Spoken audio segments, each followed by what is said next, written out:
It is time for Cover Your Assets with Jim Lynch. Jim is an independent voice on Wall Street, the economy, politics, sports, and more. And he joins us on a Tuesday morning, whether it's good weather or bad. Good morning, Jim. Good morning to you and everybody out there. Hope you've had a great Thanksgiving. I know I did. So the grandkids, they keep getting bigger and smarter. Smarter than Grandpa. Anyhow, cross-country skiing, I guess, is the norm up there now, huh? Cross-country skiing. Of course, we have the incredible Salisbury Wooded Sports Association. We do ski jumping up here as well. So, I mean, you know, we give you everything. There's no up You here. do everything. We do everything. I don't. I look at it all. Well, you monitor. That's right. You manage it. There has to be Yeah. somebody that monitors it and loves it and enjoys to see it from a warm building. Anyhow, let's talk here. And well, let's see. I'm searching for something really good, and I'm not going to come up with anything for the moment. There's a million things you can talk about. I mean, I think the most important thing in terms of people's finances would be to talk now about those, the markets. The behavior of the president is irrational, and I don't want to give him an excuse, but conceivably the pressure he's under from possible impeachment is causing him to be more erratic. Let me give you examples of what I mean. He has levied tariffs against Argentina and Brazil on steel and aluminum because since their currencies have fallen and are off, the price of those items from those countries is more attractive than steel and aluminum in this country or elsewhere. Now, the whole problem there's no logic to the fact that these countries are trying to get their currencies down because one of them is in tremendous economic problem and the other one has got big political problems. So much so that they've had to sell some of their foreign reserves to try and maintain their currency. What the president is getting at, very simply, is he's hacked off that the Chinese are buying so much steel and aluminum, bypassing our tariffs, and that irks him. It also irks him that the Chinese have found markets in Brazil for soybeans, and they found markets other than the United States. So the tariffs are doing nothing but harm in terms of psychologically to various markets, various countries, including our own. And it never seems to stop.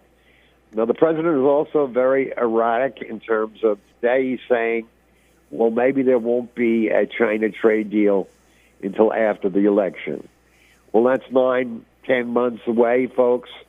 And, you know, a lot can happen to an economy that's uncertain, burdened by excessive costs, burdened by small businesses saying, hey, I don't know that we want to hire any more people because I don't know where we're going.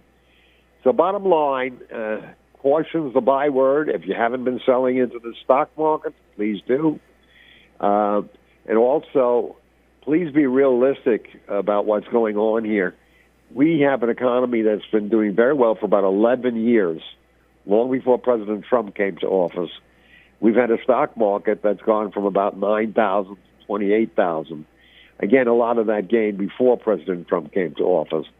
I seize upon that because he's been in office roughly 2 years. So I'm trying to tell us, all of us, that this thing has been going on for a very, very long time based on the parameters I just gave you.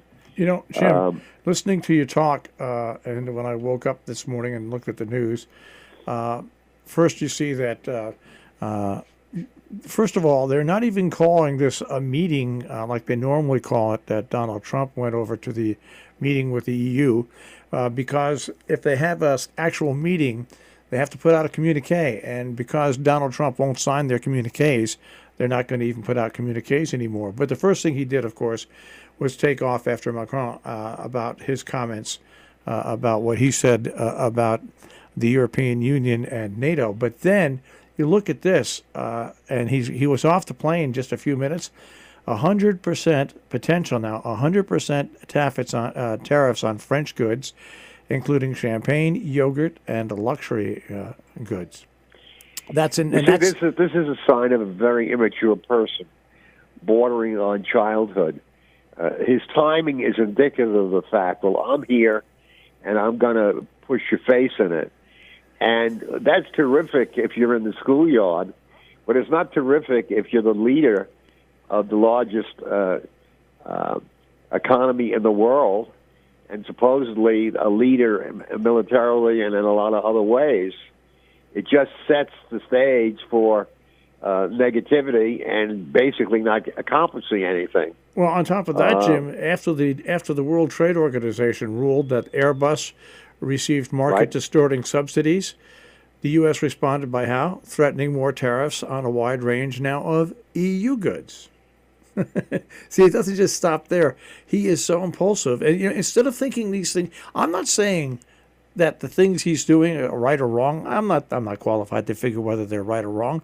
But what he does, what is wrong, is he doesn't meet with his staff, his cabinet, and discuss these things and how to release them without just blurting them out on Twitter. It's the damnedest thing I think any head of any country has ever seen. Well, this is why it's a very dangerous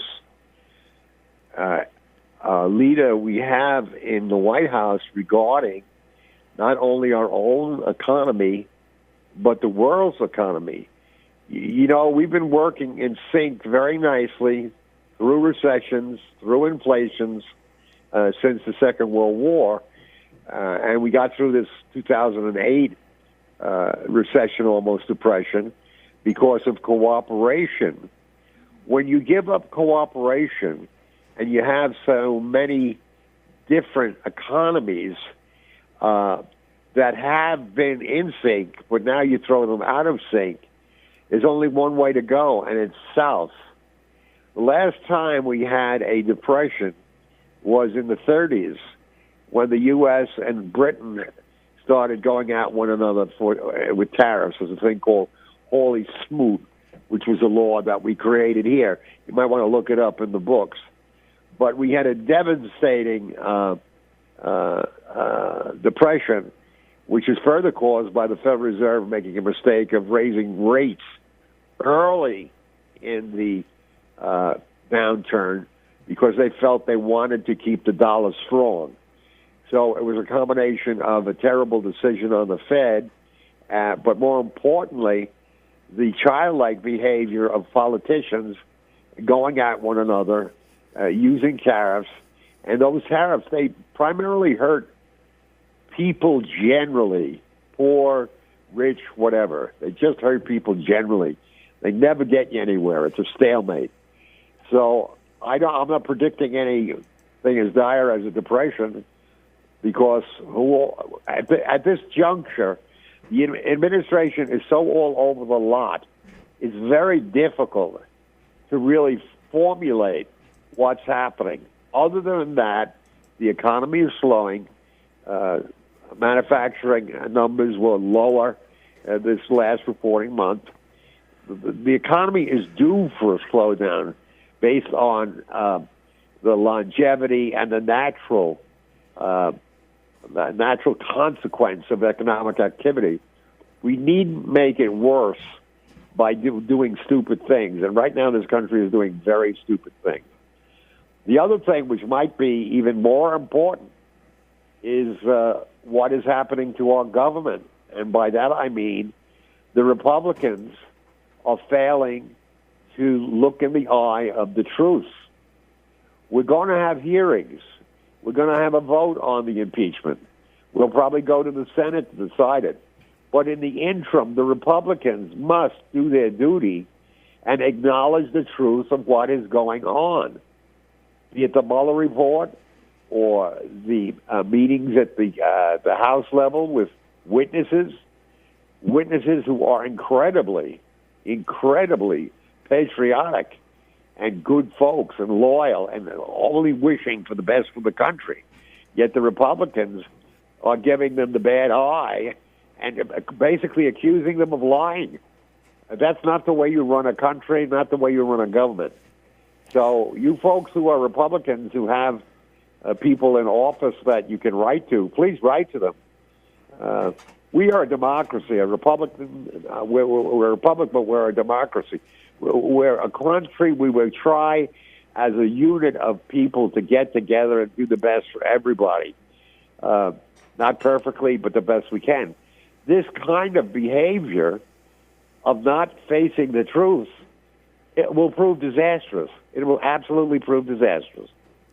You know, while watching the news and seeing as I'm 67 and I've been in broadcasting basically since I was 15 years old as a part-time intern, but actually working full-time ever since I was a little over 18, and covering news stories and going to news events and seeing news events, the thing that is the most dysfunctional. Now, Washington is a dysfunctional place. Let's just be honest here. Washington was dysfunctional before Donald Trump, but it was dysfunctional in a different way. Whenever you get hundreds and hundreds of House members and 50 senators together, and especially when you're in an election cycle, and now you're in an election cycle every 2 years, things go haywire. But then the main thing that really concerns me is the fact that we do have an administration that releases information by tweet directly from the president. And, you know, if that were curtailed and somehow controlled, you wouldn't have the stock market jumping on everything that happens good and everything that happens bad as much as they do right now. Because the president and, I'll be honest with you, the House and the Senate are enough. If I was in the stock market, it's mind dizzying the positives and negatives that you see, and yet still the market has progressed steadily ever since Barack Obama took over, and yes, under Donald Trump. But it's what I'm saying is that we're really on the precipice of something bad happening with these instantaneous tweets. They're just a dangerous thing. They can make, you know, it's like, and I had a boss once that I didn't get along with, but he was right. Whenever he wrote a letter to somebody, right, he would take that letter and he would put it in the desk drawer. Then he would bring it out later on that day and look at it and make sure that's what he wanted to say. Right. You can't do that with tweets. You can't do that with social media. You can't do that with social media. Once it's there, it's there. You know, Rob Borsellino was a friend of mine who was published newspaper, and he said, damn, the worst thing about publishing a newspaper is no matter how many times you print a retraction, once the mistake is there, it's there. No one needs it's always been my favorite thing. No one reads corrections or retractions. And that is the bad thing about the administration allowing this, and they have to. He's the president. He can do basically what he wants to tweet on every single thing instantaneously. Maybe that's why Jack Dorsey's moving to Africa for 6 months of the year. but you know, it's just one of those things, and it sounds so childish. Oh, come on, Marshall. What harm can tweeting do? Are you kidding? Loose lips sink ships. That came from a very smart person, ladies. But what's even more interesting is now, all these years later, people just are so reactive. You know, a person who's got a pretty good job in New York went down and visited a friend of mine who lives in Mexico City, and that person was so jangly because and it's like, oh, you go to the market? Oh, you go over here? And they were going to visit someone to look at a piece of art in a place that was let's call it gated, you know, like a secure area. But she kept looking at her GPS saying, oh, but we have to turn here. We have to turn here. And he was saying to her, actually, the person who lives in here has to come get us. Oh, no. It says here on the app that we have to turn here. It was so there are, sadly, I mean, this is a seriously organized quote quote person who lives in New York and who just does everything on her screen, every single thing. She shops. I mean, presumably she uses the screen to go to the bathroom. I have no idea.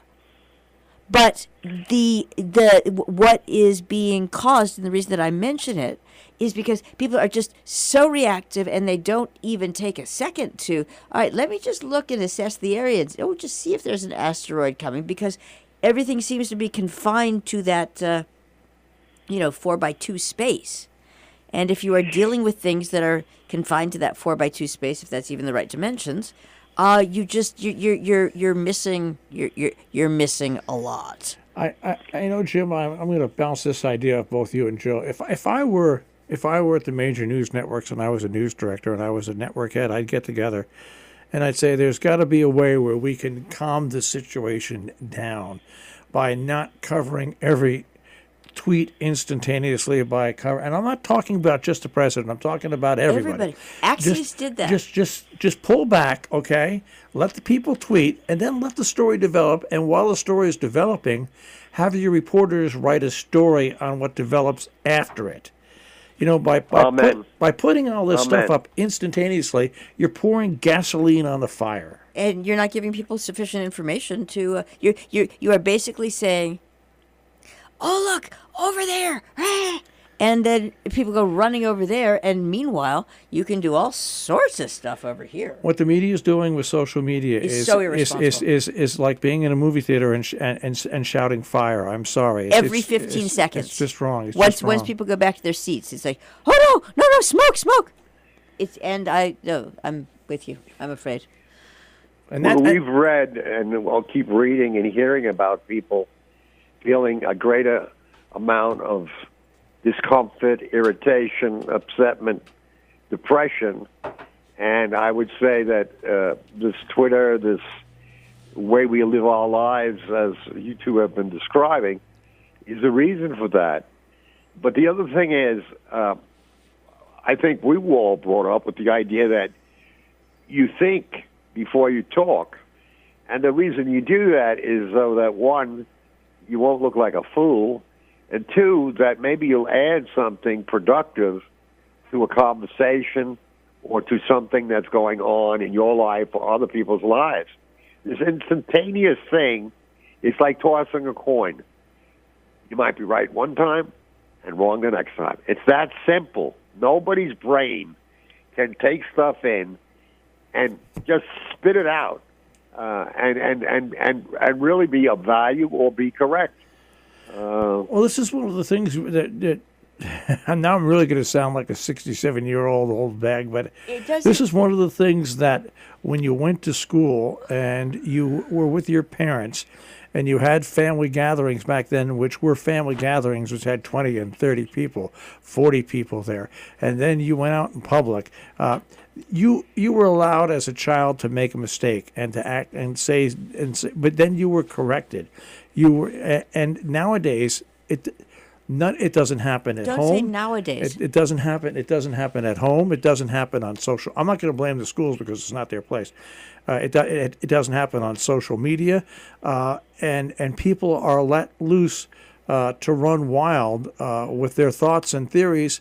As everybody's opinion is as good as the next person. As being news, and it's not that way anymore. No, but what is really interesting, and I still wonder, what happened to the grown-ups? What happened to the editors? If I usually take this position, if I can figure it out, then certainly the great and the good should be able to. And therefore, there must be more of an investment in keeping people totally whacked out than getting people to say, hey, just slow your roll. You don't have anything. Whenever I read stuff about AI and like robots, we're going to replace you with a robot. Oh, all of these jobs can be automated. I start thinking, yeah, they could be. But people really want to sit around on their backsides all day long and have no worth? No, we have about 2.5 minutes left, Jim. And we'll reserve it for the host of this show. Excuse me. we've heard a lot and know a lot about the Russians and the way they're spreading disinformation. We've set ourselves up for disinformation because we put out stuff without thinking about it, and we take a lot of stuff in without thinking about it. We take a lot of stuff in without checking the source. And it takes a little effort to check a source, but it's not impossible. So that's really, in my opinion, a big downside here in what we're talking about. Now, clean air, the environment, that should be our number one need, goal for someone who's going to run this country. Nancy Pelosi went to Madrid, Spain, where they were having a conference on climate change. And she made a very short speech, and she said, perhaps the president doesn't agree with what we're trying to do, but the House of Representatives is here to tell you that the U.S. very much wants to participate in cleaner air and water and so forth. It's very, very important that you evaluate your candidates when you go to vote and see where they stand. Because, folks, without this environment, which is getting more and more subject to very poor things, the health care, jobs, and so forth, they go by the by eventually. And I always look to my children and grandchildren and say, I've got to do such and such because I really enjoy them, and I want to see them go on and prosper and have fun and so forth. Anyhow, we got a lot of work to do. I strongly suggest, when you can, do the best you can to watch these hearings in the House, to please have the reference of the Constitution nearby, and finally, understand the reason impeachment is in the Constitution because the framers, the founders of this country, were afraid we would go back to a monarchy which we were under prior to the revolution. It's there to avoid a king taking over the country. The current president somehow seems to think he's a king or wants to be a king. So pay attention. You have all the information. God bless you. Have a good week. I'll talk to you later. All right, Jim. Bye-bye. Take care. Jim Lynch, and Cover Your Assets this morning here on Robin Hood Radio.